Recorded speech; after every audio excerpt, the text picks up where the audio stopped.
So good morning, everyone. Thanks so much for joining. My name's Dom and I'm the founder and CEO here at Wellbeing. I'll introduce Nicola in just a second, but just as a very quick introduction to our product and to tell you a little bit about what we do. We're a brand new skill-based learning mental health and wellbeing app that's been designed to support individuals in the workplace, employees with all from every area of your business to make sure we're reaching the hard to reach and we're reaching those that are struggling without and totally removing the fear of judgment. It's fully evidence backed and science based, and that's all come from Dr. Nicola Eccles, who's joining me on the call today, who's delivering the webinar. Dr. Nicola has a background, a massively varied background that started in physical education, physical health, moved into mental health, worked in education, worked in councils all over the country, and then moved more recently to digital health, which is why we brought her over to help build what is our brand new product on wellbeing.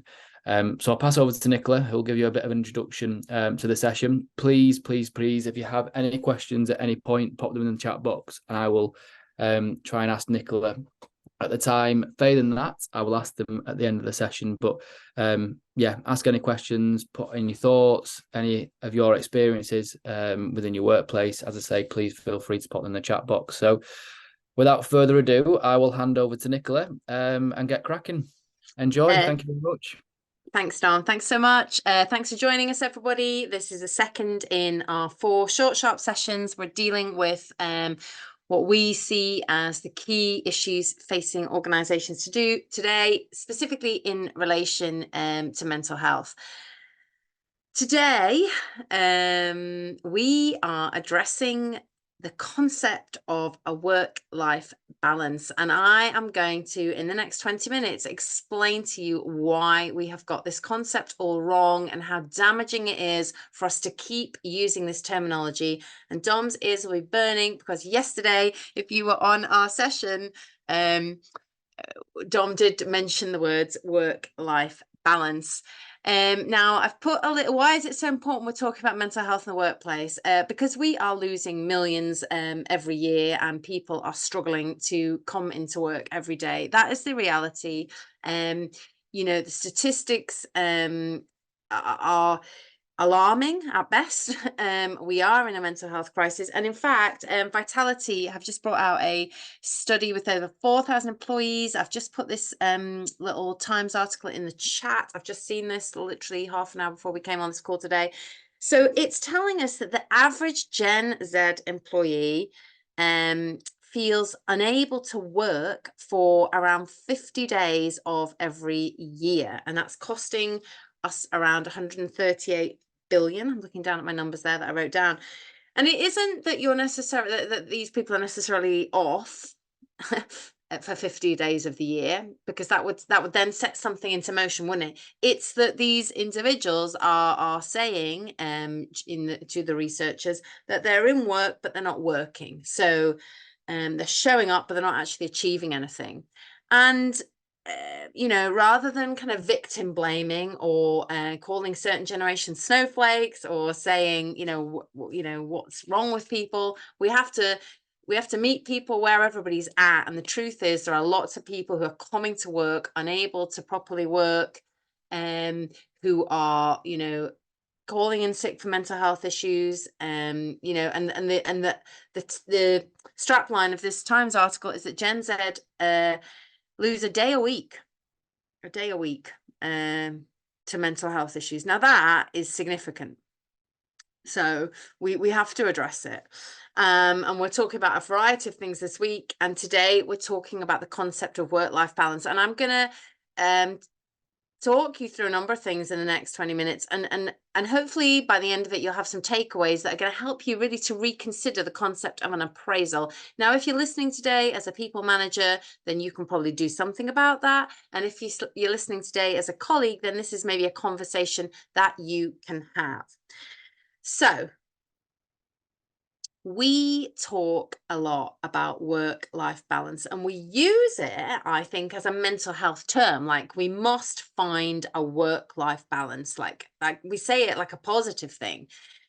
but it's not positive at all. And I'm going to tell you why in a minute. And I don't know, I know people are a little bit timid to put their thoughts into a space where they don't know anyone else. But if you are able, Dom, I'm sure you're going to do this for me.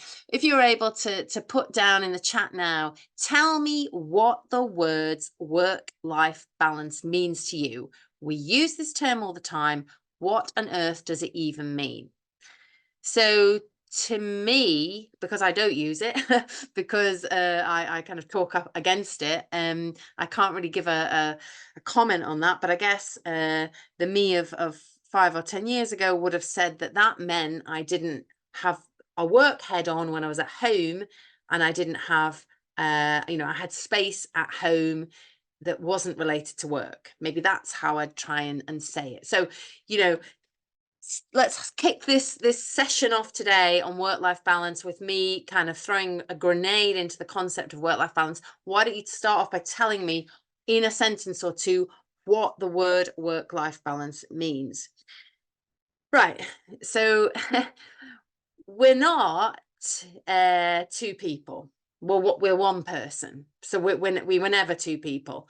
No matter what you say, you know, I've got my work hat on, I've got my mum, my family, my whatever home hat on. We're not. We're just one person. We're not that clever. And for me, the concept of a work-life balance has right, we've only just enabled the chat. Yeah, put your comments in now. What is a work-life balance to you? What does it mean? Why do you use that term? So we're not two people. That's my first point. And there's a lot of tension in workplace mental health and wellness at the moment. And that is that work can't keep giving more. So workplaces financially and from a productivity point of view cannot keep giving more days off, free fruit, things. Work can't keep giving more, and individuals can't keep giving more. So something's got to give because everybody's at kind of breaking point. So the current approach of taking this kind of mental vision of having a work-life balance, you know, you must switch off, is actually really reductionist in nature. And this is where I think we're going wrong. And this current approach doesn't really consider two well-known pieces of research. It's 1988, a guy called Hobfall and his conservation of resources model, and then in 2011 I think there was Growich came up with something called the personal resource allocation model. Neither have really been utilized properly in a workplace wellness, but they should have been. And I'm going to talk to you a little bit more about the personal resource allocation model today. Don't get bamboozled by the words, it will make sense in a minute. So at the moment, workplaces consider benefits quite often as the answer. So things, so fruit, I know I'm just keep using the word fruit. I know it's a lot deeper than that, or you know, maybe webinars or yoga or gym memberships. We're giving things to people. Here are some things. Now take these things away and be less stressed. But really what's happening is people aren't engaging with the things. And the reason that they're not engaging with the things is their resources are already full, and they're not going to tap into one more thing. The people that are engaged with the things have got the space to engage with the things, and they're not the hard to reach. They're not the people that are really struggling. They're not the people that are in work but not actually doing anything. And that is because the people who we need to reach are top, their resources are completely stripped. They've got none left. So we're going back to the current approach that looks at a work-life balance has a lack of fit. It doesn't account for the real reasons that people are struggling in life and in work. And we're giving extra things, which are lovely, but those are really only going to hit those that have got the space to see them. You know, how many organizations have got so many things available to employees that they don't know about, or they just don't even click on. And that is because we have to work in a different way. Let's think for a moment about how we might connect with our colleagues if we're a line manager. We might connect with an appraisal. We might talk about what the goals are, what it is they want to achieve, and we might feel that's quite a balanced conversation. We might be listening to what the employee might want. We might be talking about the things that we want to achieve, and we take these appraisals as a kind of standard way of moving someone along in their career. But it's this value judgment on people who are already struggling, which is where we have this lack of fit. And what we need to do instead of thinking about this work-life balance and thinking about giving things to people to help them and then appraising them, we have to kind of park all those, and I want us to think instead about appraisal, about people's sort of resources and how we can allocate resources. And I want us to think about a more integrative rather than a reductionist approach. So most of us, if we're managing, and most organizations, almost, even if it's unsaid, start with this belief that people don't want to go to work. So we're already setting off with this consideration that work is negative and life at home is positive and wonderful, and all we all want to do really is just not work. It's simply not true. People like to work and people enjoy work and people get things out of work. So, demands are not always negative. Demands can be positive. So what we need to start doing is in the very first instance, not imagine that everybody's desperate to not work, because that approach is almost, it's sort of subliminally entering the whole of the workplace, the culture, and everybody. We have to believe that people want to work. But what we are not paying enough attention to is that we all have a finite amount of resources on any given day. And when those resources are used up, we don't have any more to give. And looking at resource allocation, helping to empower people to choose where and when they allocate the resources, is an extremely important step in building resilience and in building coping strategies.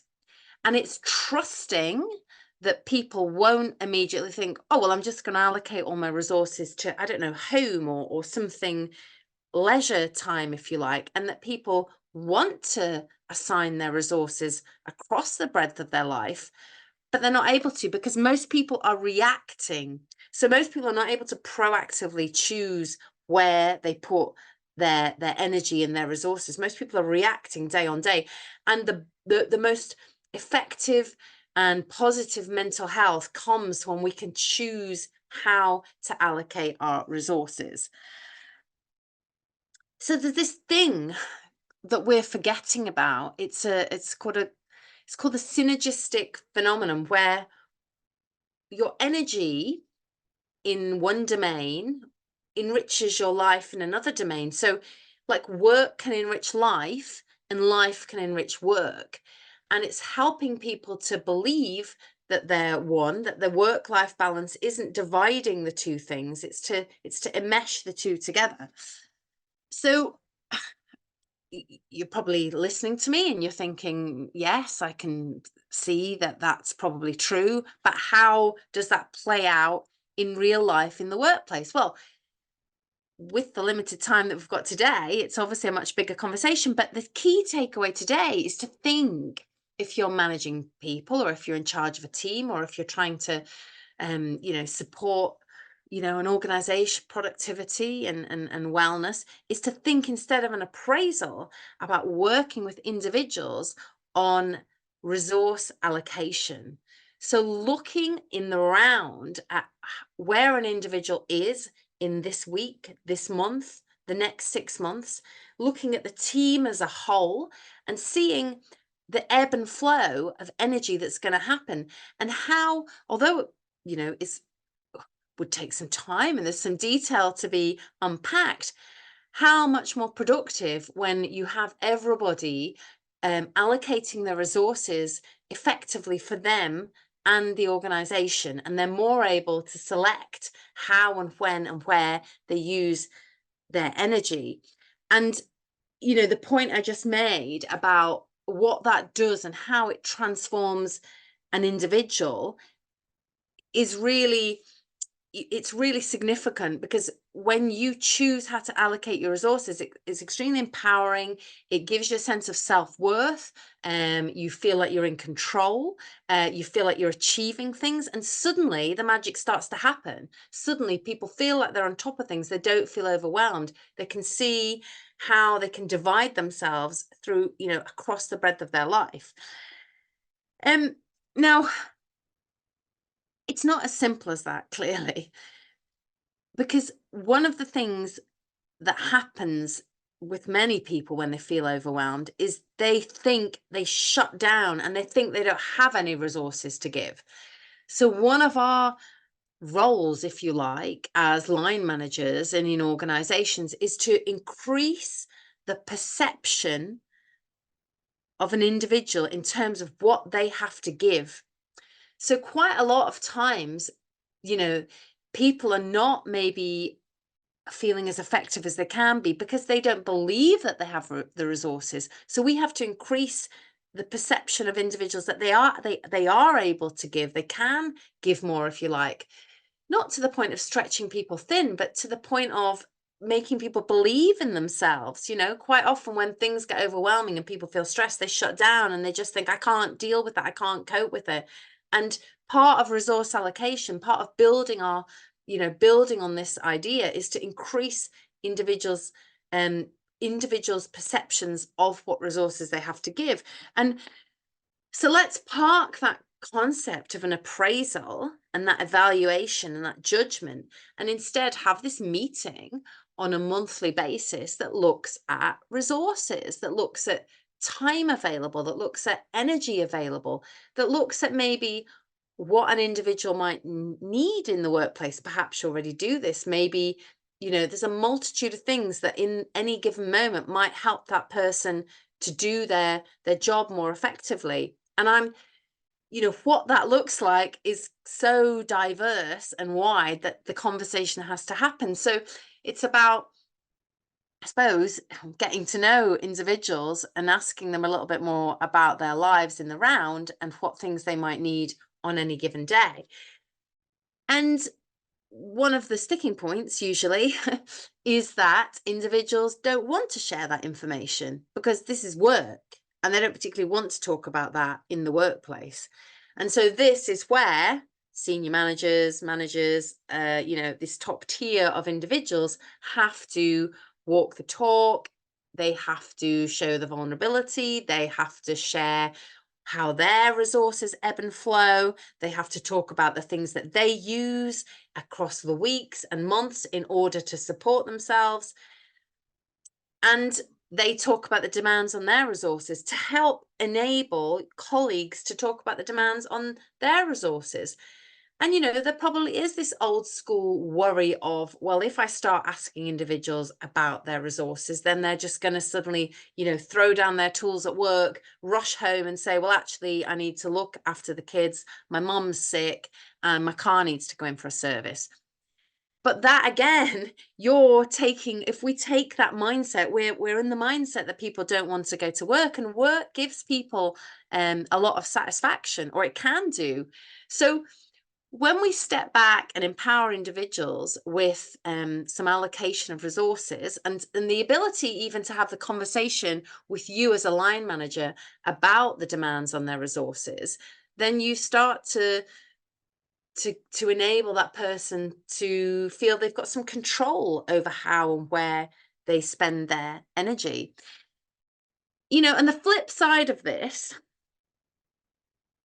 is that we don't have this conversation, if you like, and that individuals have resources that are maxed out, but they're coming to work and they're not effective in the workplace.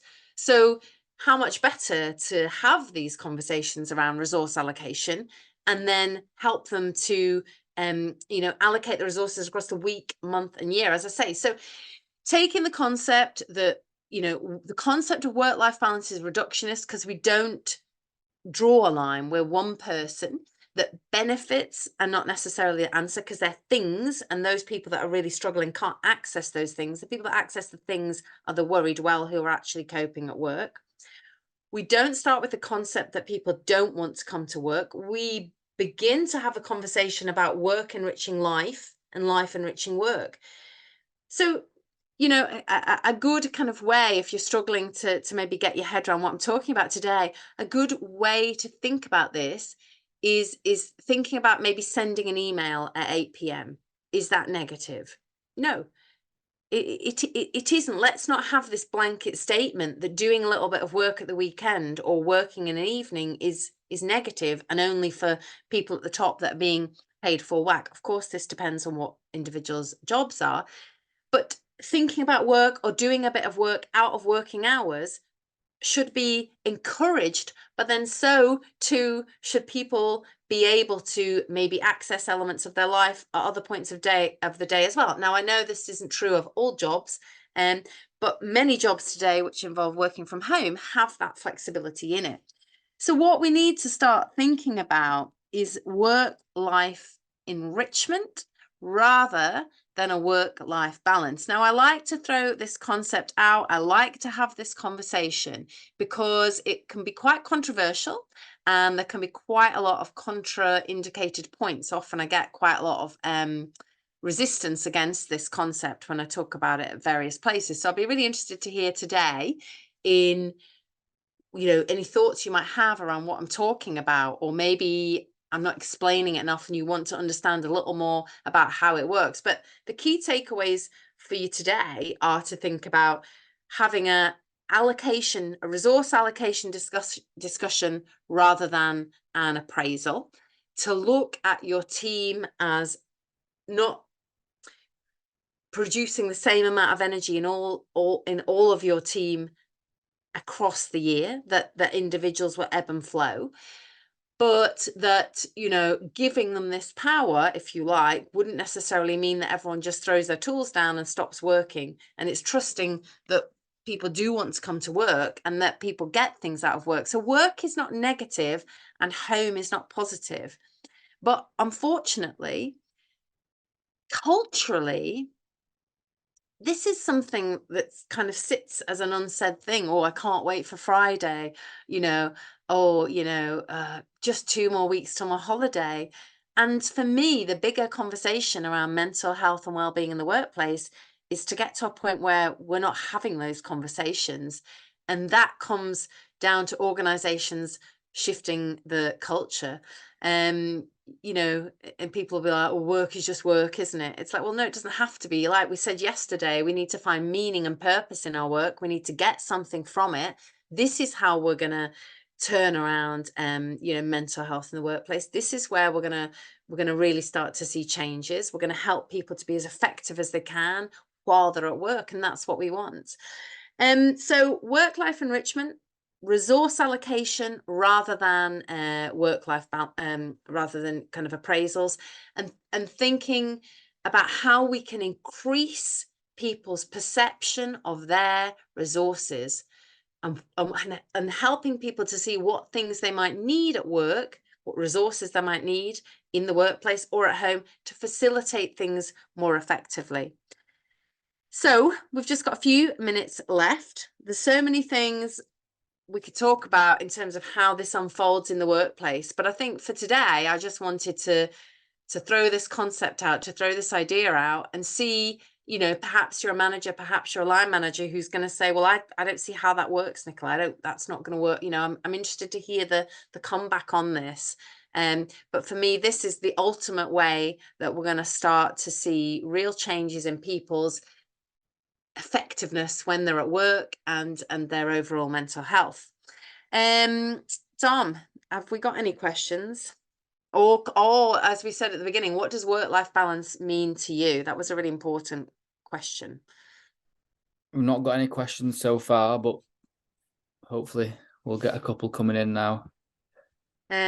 What about work-life balance, Dom? What does that mean? I know I'm not saying you're old school, but you definitely used that term yesterday, and we all use it. So what does it mean to you? I think that's a good question. You've got a toddler, a baby on the way, you're moving house. Yeah. What does it mean to you? To me, it's making sure there's time for both, I guess. And I guess with the team that we've got at the moment, I mean, it's easy for me to say we only employ 11 members of staff, but I like to think we are relatively flexible with how people's time is managed. And what I basically expect of everyone is everyone to do the jobs, and when they do that is really up to them. And I'm not saying that you don't have to work Mondays and Tuesdays and you work Saturdays and Sundays. You work Monday to Friday. However, if you need to take the Friday afternoon off to go to your kids' nativity play, then that's what you do. There's no need to book the afternoon off. Just make the time up within reason. And I think that's important. And that's the way I would generally look at it. I know Lauren had put in, I think it was Lauren that said, work-life balance for me means balancing the needs of home and work in separate entities, separating work from home, and not bringing work home with you. And I agree with you to a degree, to be fair, Lauren, because I remember when I worked in recruitment years and years ago, and what I used to do, I used to switch off my laptop, and it made me relatively good. I guess it made me be able to go home and enjoy my time at home without having to think constantly about work. And certainly within recruitment, you'd be getting emails till all hours in the night. We were working globally, so we'd have working in different time zones. If I was constantly looking at my phone and working all the time, then I would have literally had no time for my personal life. And I guess that's where the different types of jobs, it becomes a little bit more difficult. If you have a 9 to 5 and you work set hours, then I guess it's easy to manage. And yeah, I mean, conceptually, what I'm talking about is a concept, and it certainly doesn't fit the mold of every single job. I think it's trying to embed if nothing else, can we embed a culture where we believe that people want to come to work, but we understand that they're a whole person, and how the ebb and flow of what they do in the day or across the week or month might shift and move. There might be, periods of work intensity and then periods of a lot less work intensity. And I suppose what I'm trying to do is remove the unsaid guilt and shame around from that. So let's not feel guilty if we're at home sending an email, and let's not feel guilty if we're at work online booking something for your child. And because that guilt and shame is one of the worst things we can do for our mental health. So how can organizations support and facilitate that? But I recognize there are so many complex problems with this, but it's work-life enrichment. I'm trying to change our concept from work-life balance to work-life enrichment, to look at resources that people have. If nothing else, it's a stepping stone towards this idea that I'm trying to present today. does anyone have any comments or thoughts? It'd be good to hear what everyone thinks and how you think it maybe work within your role within your business, or maybe as the team. What does everyone think? And tomorrow, while you have anything about that, we're talking about hybrid working and mental health. So we're talking about working from home. And I think it's very interesting because I think the conversations are linked as well, because when you work from home, you are reminded of your daily life. And a lot of people are not enjoying working. The truth is, now people are saying to me, I don't love working at home, actually. So there's going to be another interesting conversation tomorrow about how you manage people working in a hybrid capacity and what that looks like and means, and how we've almost just accepted it, despite the fact it's such an unusual thing, really. If we talked about this 5 or 10 years ago, we wouldn't have believed it. So hopefully today I just wanted to kind of spark a pivot, to try and help you to pivot your thoughts maybe around appraisals and work-life balance. And maybe you're someone who does send emails at 8 o'clock and gives yourself a lot of guilt and shame about it. Or maybe you have to go off to pick up your kids at 3 and feel bad about that. And I'm trying to say, we've got to take that guilt and shame away, because it's really negative for our workplace mental It's health. so true. I mean, my wife, she's terrible for guilt when it comes to. We've got little boys too, who obviously needs picking up from nursery every day, and sometimes traffic's bad for her to get to work, and sometimes she'll have to leave early to go and pick him up.